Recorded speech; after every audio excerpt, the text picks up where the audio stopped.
ఇక్కడ కూర్చొని ఏం చేస్తున్నావు? ఏం చూస్తున్నావు బయట?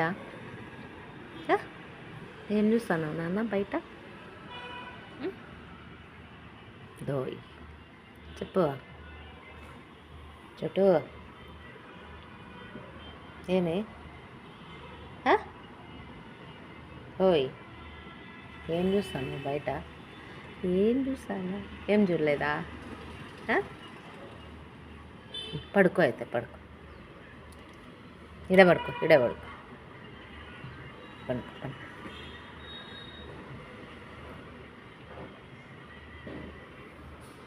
టైంపాస్ కావాలా నీకు? ఆడ కూర్చుంటా చూసుకుంటా ఉండు.